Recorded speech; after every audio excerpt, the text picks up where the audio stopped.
Аз се казвам Коко и съм трети Ж клас. Аз се казвам Боян.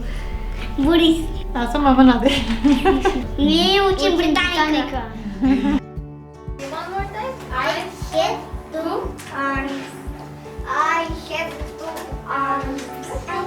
Слушахме, защото бяхме много добри. Слушахме всички. Да не говорим.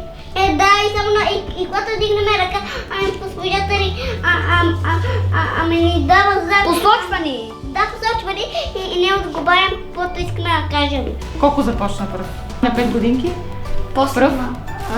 После аз. Да. И след това тази година и малки. Ами колко ми казваш, че там всички знаят, научат много добре и аз искам да се науча на хубаво. Защото искам да се уча. Колко ми каза, че е хубаво. Желавам ви те да станат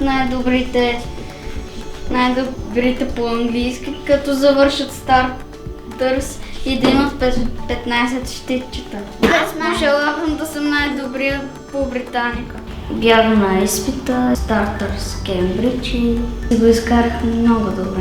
Hello, мама! Когато той знае, че е спечелил едно ниво с максималния брой точки, той има стимула да го направи пак и иска да го направи пак. И това е безспорно най-добрият стимул, той сам да го иска. Те самите вече, като видяха него и това, че той се радва на това, че е изкарал изпита, ние сме доволни естествено. Малките също искат и те.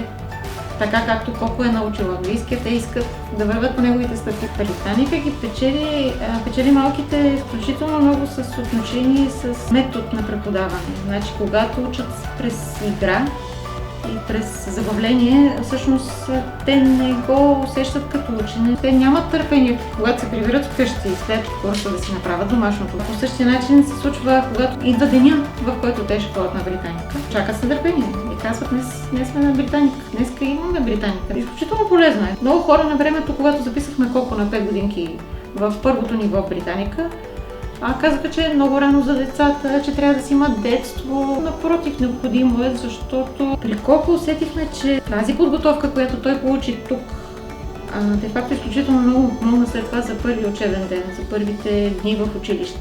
Тези първи курсове в първите години са изключително полезни после за училище. Това беше причината всъщност да запишем и малките и тази година. Най-вече за тях обучението става удоволствие. И всъщност се получава ефекта на Добин. Отколкото повече идват, толкова повече искат.